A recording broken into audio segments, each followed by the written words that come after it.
Welcome back, Rockstars, to yet another PokeFind Minecraft podcast. So we got commentary for you guys today, and we want to talk about a little bit about our channel goals. So let's go ahead and dive right into it. So channel goals, we have been discussing this for a little while. We always kind of discuss this when we discuss it in our podcast, you know, kind of every single time, but it's okay. So this time, what we want to talk about is our subscriber goal. Guys, I want to thank you guys all so much for the support on the channel overall so far. We have been growing at a pretty good rate, and I'm very happy with what we're doing at the moment. We are currently at 683 subscribers, so we need to push it though. If we can get to 750 as soon as possible, that means we will have a next Pokemon Nuzlocke Sleep Block. I've decided between two games, and you guys will find out on the day of, but I'm super excited for this, so that's going to be really good. Outside of that, we just want to overall keep improving our content, because once we hit our goal of 750 subscribers, past that, it's just our goal of 1K for official monetization. Obviously, it's not guaranteed once you guys get 1K. If you do know anything about YouTube monetization,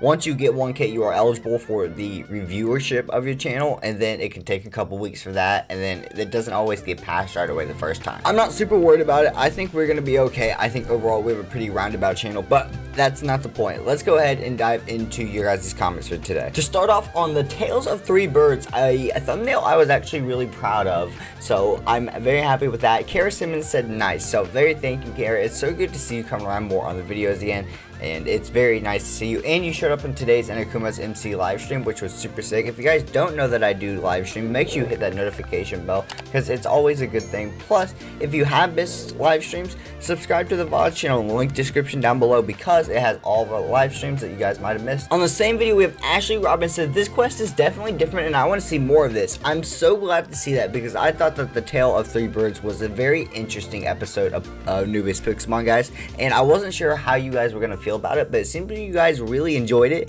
It got a lot of great feedback, so I'm very happy with that, and we're going to be continuing that. Now, how often is still undecided. I think I have a plan for that, but I don't want to say anything about that yet. So on a community post, we asked, do you think the legendary Pokemon in Scarlet and Violet motorbikes you get early on, they will be trash at battling? Because think about it, legendary Pokemon are usually something that are mythical, so they've got roundabout stats like Celebi, who can be built into anything, or Mew, who usually has like high special attack and is still powerful, but Mewtwo is obviously still stronger. But the point of it is that since you get them so early on and they're made for transportation, are they going to be any good in battles at all?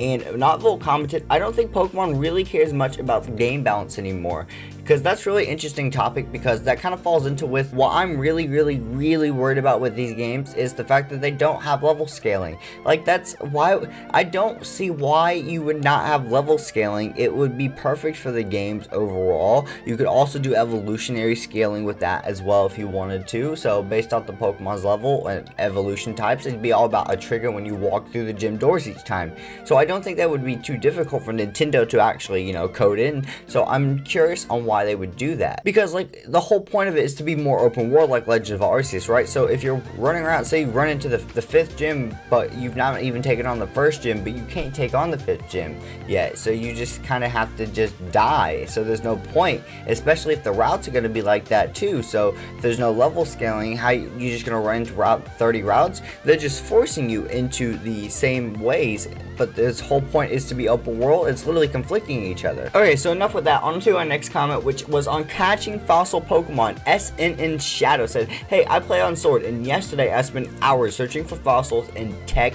I think he means just Tech, with about 15 Cleaters and 30 of the other things. I made hundreds of fossil Pokemon. I replied, I said, that's really cool, man. Hope to one day we can see you on the Generations ROM as well.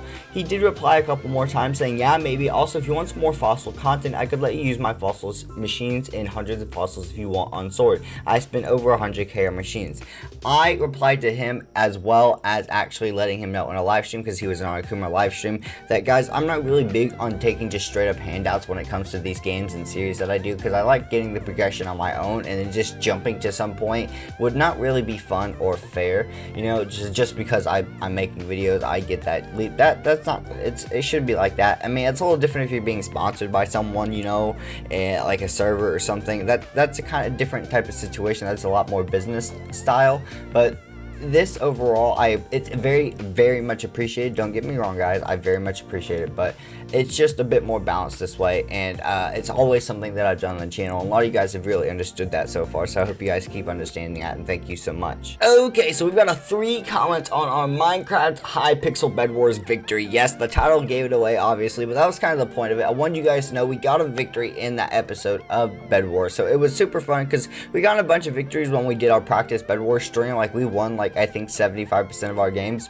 but we hadn't got one in video. We came close a couple times. So starting off with SYFN or Siffin, I don't know how you would pronounce it. I actually went ahead and checked him out because it was a bit more of a stylish picture in the way it was commented, because he said, nice video, Bed Wars content is great, keep it up. So the way that was commented in the image, it got me curious, so I clicked on, and it was actually a channel who did Bed Wars content and, you know, shorts content themselves, which was really interesting. So it's weird seeing other different types of creators comment on my content, and, you know, he's bigger than I am. He's just under a K, but, you know, at the same time we make similar content in a way. It's just really interesting, because I've had that a couple times, and it's weird because I don't always really get them, like, because I still use my regular YouTube account for viewing YouTube videos, obviously, so I don't get those suggestions though, because I see my YouTube suggestions all based off older videos that I rewatch. So it's really weird to see how the homepage suggestions work for different people. There was also Minifuego who said, awesome video, thank you Minifuego, it's so good. You've been around since the beginning, I think, of the relaunch of the channel, back when I had 37 subscribers or something.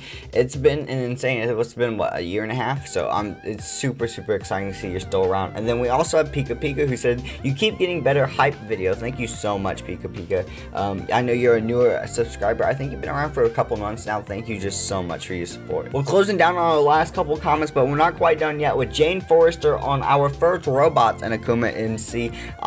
Not the proudest of this thumbnail. I really couldn't find what I wanted to make a robot for. So I usually take something that I could either build or get out of something else, and I will put it without doing anything to steal anyone's things, because I did that accidentally really early on when I did my very first 100 Days in Parasites video, and I accidentally took Forge Labs thumbnail, and I had not even realized that. It was just an image I had stuck up there on my video from Google, because at the time I had not done anything or learning for editing software or Photoshop, and I got commented on it. So I thanked the comment, I let them know, and I changed the thumbnail, and it's completely different now, and it's been the same thumbnail ever since. So I really try to watch out for that when I'm selecting Google images, because I'm usually just looking for Pokemon, or so this time was just a robot or a mining robot, and a lot of them were artists from other thumbnails from other videos. I'm like, I can't take any of these, so I went with the most basic robot. I think that's from a different mod pack of Minecraft, so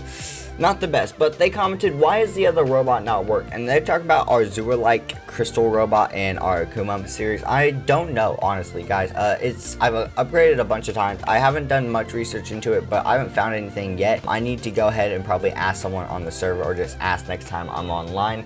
I did reply, said honestly no idea. I tried leveling it. I don't get it, which was weird, because we were on stream today for Akuma, because that's what we streamed, and it was actually got 1 crystal for whatever reason, but that was it. And I upgraded again to see if anything would change, because maybe it was glitched out, but it still just said 0 per second, so I don't know what was going on with that. Okay, our second to last comment, Jaden Andrea on 1,000 Days in Pixelmon Movie. Here's what happened. A classic video of mine, which has actually been growing on a lot faster rate than it had been. So as you guys know, if you've been around the channel for a bit now, our biggest video on this channel is my original 100 Days in modded Pixelmon Survival.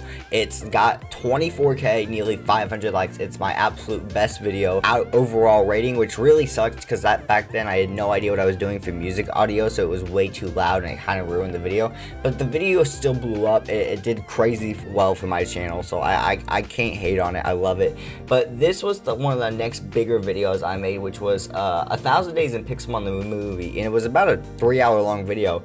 And it did really well. Eventually got up to like a K, and it kept growing slowly, and eventually hit like 4K. But in the last like a month or so, it's grown up to like nearly 10 or 11K. It's at 10K now. So I'm curious to see if it's gonna actually rise up and pass our mainstream video. But who knows? But they said, Jaden Andrea said, his man deserves more. And I said thanks a lot. That's really appreciated, because I know that video did really well. I wasn't expecting to take a resurgence and come back into that. But that's one thing that with YouTube we we can really never expect, that videos can bounce back or bounce forward and backwards at times. It's really interesting, because even to this day, some of my videos are getting thousands of views or hundreds of views that, you know, are really old. And like I'd be surprised, like even some of my very first PokeFind videos, when I had the bad webcam, I didn't have my hair cut, or I wore a hat, I had a horrible microphone, I didn't have editing. They're just raw videos, and yet they have over 1,000 views, so it's all really interesting. And our final video is another nice video from Carson's on our toughest gym battle at PokeFind. And some of you guys might be wondering, because if you haven't been around the channel and like you mentioned webcams and whatnot, yeah, I know we'd cut, but what we're thinking of is because you guys haven't seen my face, and that's nothing to do with me wanting to hide it. My Twitter I literally just changed my Twitter, but it used to have my face in it. My banner used to have it. I guarantee you, if you go to my media photos on Twitter, there's probably a picture of me somewhere on there. No, definitely. It's not that I want a quality webcam, and what I have now, it doesn't pick up. It has another mic that messes with me, so I have to keep it unplugged. It also has bad quality of webcam. I mean, it's alright, but not what I'm looking for. Also, I'm looking for a very specific way to record my webcam, so I don't have to have a single lap of footage. But this doesn't work with the webcam I have, because it only goes directly through my hard drive of my PC and my same video file with the way it's recorded. That's why, because it's directly connected to my PC a specific way, unlike most people who usually have an actual camera set up. I don't know who actually uses an actual webcam for any YouTube videos nowadays. But that's why we're going to end up wrapping up today's podcast. I hope you guys did enjoy. Make sure you leave a like, comment, and subscribe down below if you guys haven't already, like I said, and check out the VOD channel in the description. Anyways, I'll see you guys all next time, Rockstars. Peace.